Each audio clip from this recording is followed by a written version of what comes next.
Morning, everybody. This is our update webinar. So basically yesterday we had Rishi Sunak, if I can say the name right. I'm not very good at saying people's names, but he obviously did an update to the, well, what was an economic update, a mini budget in many ways. And the whole reason for that was just to try and stimulate the economy after all this lockdown that we've had. Obviously, we've had all this COVID-19 government support, which is still ongoing. So hopefully there would be some more, coming forward as well after this. So what he's mentioned is short term. There will be more, I'm guessing, because there's going to be the autumn budget, and there should be more in that from what people are saying as well. So this is just to try and keep things going on track and help businesses and people out. And especially because we've got a load of young people coming onto the job market, and there's no jobs out there. So obviously with a lot of what he's put in place, it's been very good for that. And before I go anywhere else, I just want to normally we say, talk about what day it is and everything. But just now what we're doing is dedicating this webinar to a friend and also a client who died sadly a couple of weeks ago, called Phil Millington.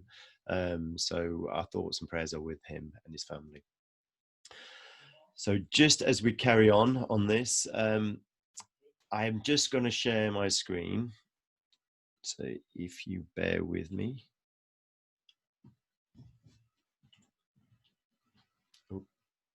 So basically the main, just bear with me 1 second. I have my son in here. I just have to just bear with me.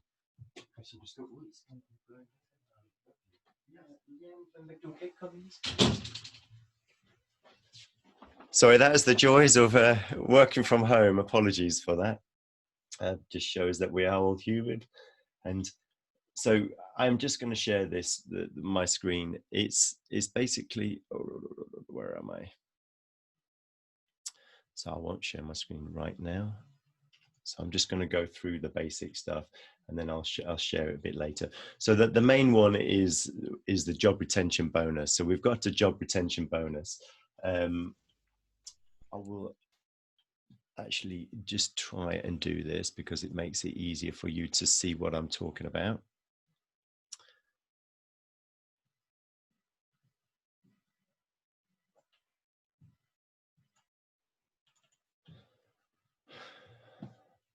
So here, so what's new? We've got the job retention bonus.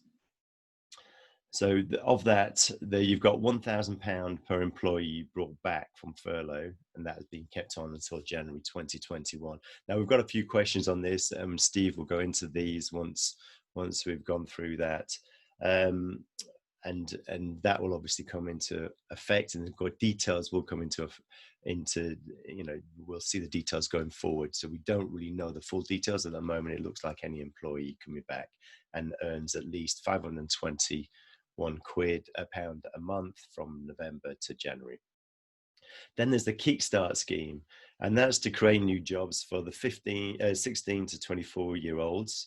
With a minimum of 25 hours, and that's all going to be paid by the government basically, and applications for that are going to be in August. More details on that will come out. And then there's obviously the new apprentice scheme. So that's a one-off payment of 2,000 to take on any new apprentice, and then also an additional 1,500 for anyone if they're 25 or over, which is really good because the apprentice schemes used to only be up to a certain age, which was 25. So they are obviously opening this up to older people as well, which will be really good for anybody who wants to take somebody on who wants to do some sort of training as well. There's a stamp duty cut. Now that's immediate. That's for anybody, our estate agent clients. That'll be really good for you guys. And anybody wanting to move. So I have a mother-in-law thinking of moving, so this will be useful for her. She'll save a few pounds there. And so that will come into effect immediately. And then there's a VAT cut. Now, this is more for hospitality, really. So food, accommodation, and attractions. So it's going to be lowered to 5%. So it's actually going to not the 20%. So the option there is for people to either give that reduction on to customers or to take it as extra income, because these guys haven't been working on the whole since lockdown at all, just because they've not had any income. They were one of the first to get hit. So that's, I think that, well, that is the reason for Rishi Sunak using that. The eat out to help out.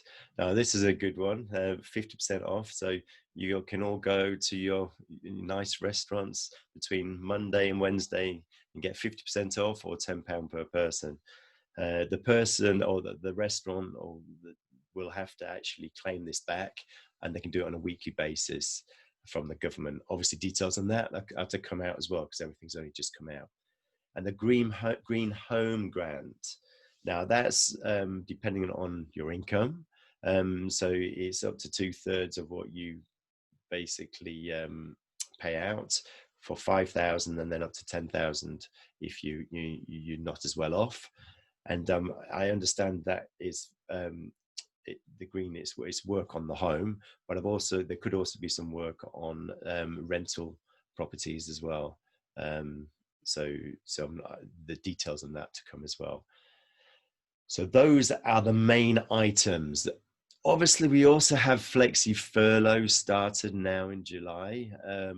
So what that obviously means, we've gone about talking on this in other webinars, but I might just, if you don't mind, Steve, just go over that now, or do you want to go through these first?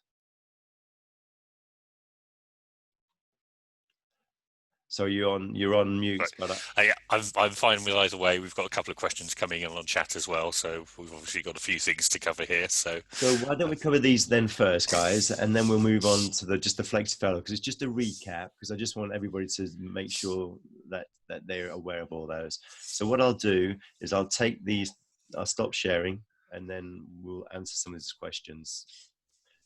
We have some questions that came in as well, so we'll actually deal with those as well. And good morning to you, Neil, as well. Sorry, I just saw your good morning. So we have something from Philip. What's the issue sounding a recently taken employee? Should we rehire after the 1st of August? Oh, so yes. So Philip had the question. If you employ somebody, can you potentially let them go and then bring them back on an apprentice scheme? I believe that's the question. Right. Yeah, I'm actually looking at this. This is possibly either the Kickstarter scheme, which is specifically aimed for young people, or the apprentice scheme. Now, the Kickstarter scheme does specify that whoever the employer is, they have to prove that it is an additional job, the one for the young person that they're creating, in order to be able to claim on the Kickstarter grant. So I strongly suspect if you're looking at an employee you've got already, and you let them go to try and bring them back on the Kickstarter scheme, there will almost certainly be something in place to stop that happening. With the apprentice scheme, at the moment, I don't know if there is anything to actually block on the apprentice scheme, but I would be surprised if they didn't bring something in on that. Presumably the employee we're talking about at the moment isn't currently an apprentice. So technically, if you were to bring them on as a new apprenticeship, then that may well qualify because they didn't have an apprenticeship before. But as has been the case with a lot of the announcements over recent months, we're waiting on the detail. I would be surprised if there is not some sort of an anti-avoidance thing in place there to prevent outright abuse. But if there are possibilities on that front, obviously we will let you know. Yeah, I mean, that is an interesting question, Philip, just because the whole point of it is to try and get new people on board, but there may not be anything against having somebody who's already employed becoming an apprentice, because they have to then sign up to extra training and everything. So it'll be interesting to see the detail on that when it comes out. Green Home Grounds. Is it for business premises too? where do we find out the wider criteria? Okay, as far as where do we find out the wider criteria, at the moment, as far as I'm aware, the wider criteria don't exist.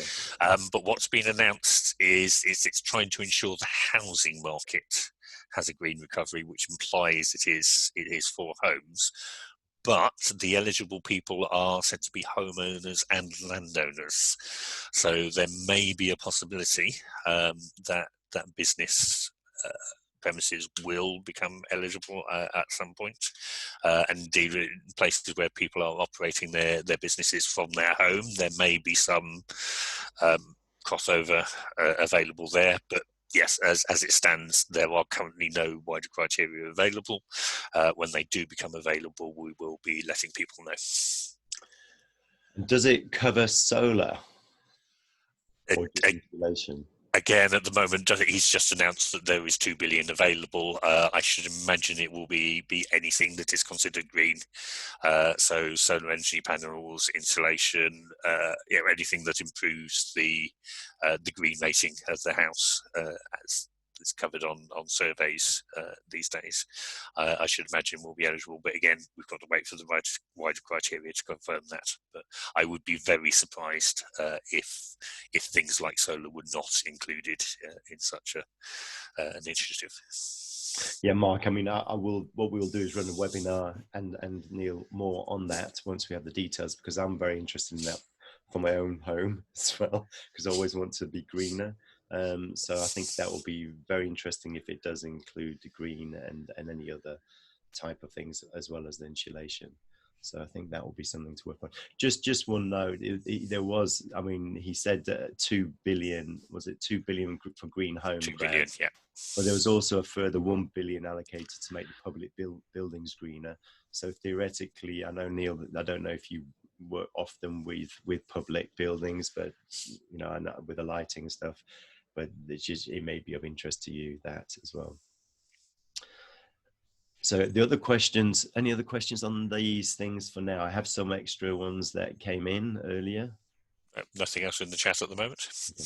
So one question is, with the £1,000 bonus, the big thoughts for both me and other people have been, if you are a sole director or a director and you've been furloughed or furloughed yourself effectively, can you then claim this £1,000 bonus? And the question is to you, Steve. I know It's I mean, as it stands at the announcement, it simply says employees brought back from furlough. So on the basis of the announcement as originally given, then sole directors coming back to work would be eligible for it. And in all honesty, I'd say there would be some justice to that, because sole directors that have put themselves on furlough have done so because they haven't had any income coming in, and therefore they need that support as much as ordinary employees. That said, in the past, with things like the employment allowance, sole director companies have been specifically excluded from schemes that are available for people with more employees. So it is possible that when they release the further details, they will specifically exclude directors. I hope they don't, because I think that would be an unjust thing for them to do. But if that is the way it comes out, we will, of course, let you know.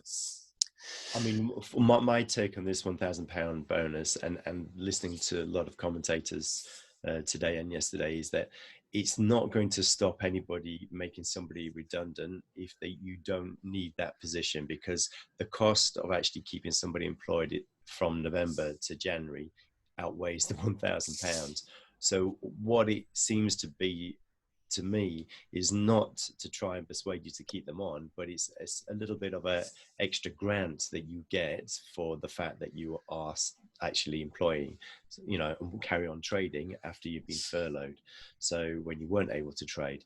So for me, it doesn't seem like it's going to change anyone's decision to make somebody unemployed and redundant. All it will do is help businesses that have a little bit of extra income to come through the doors in January, basically. So as Steve says, we'll find out. Directors tend to be excluded. They were initially with the furlough, and then they said no, it's not. You are allowed to furlough. So there's we'll let you know the situation on this. As it stands, it looks like you can, but there's nothing to say you can't either. However, we think there will be details specifying if you can or can't to come. So I did have some other questions on this as well.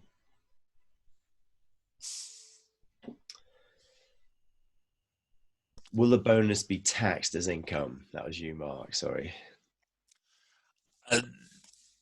Again, they haven't specified, but it must be said all of the grants and the bonuses they have issued so far, they are considered taxable income for the business. So I would be very surprised if the bonuses they are offering now are not also considered taxable income for the businesses that receive them. Yeah, I'd reiterate that as well. Everything we've had, the grants, the furloughing, everything is taxable. So I would assume that it is taxable, as Steve says, details to come. I think the interesting one as well is actually the VAT is just how that is going to be policed. I found that that's going to be quite interesting by HMRC. And then also, just the eat out, the grant there. So if you have a restaurant or anything, I think that there's obviously going to be more paperwork for you to get that back.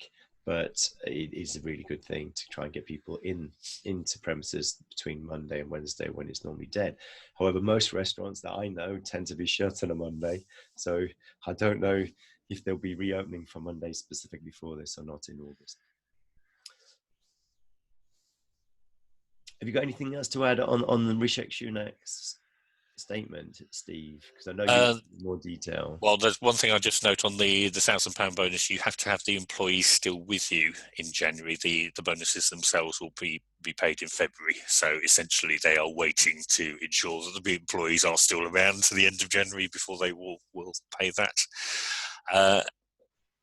Yes, I mean the VAT to the hospitality centre and the eat out to help out. I mean, one of the important things to note is it doesn't cover alcoholic drinks. So pubs, which a lot of which up until now haven't had to split their income because it's all standard rated, may well actually have to start splitting their income. But the probably more difficult part of it is what counts as eligible for this. One of the ones that's been coming up on the accounting forums this morning is, do takeaway businesses qualify, or is it only ones where people come and actually sit in on the premises? And attractions, what counts as an attraction?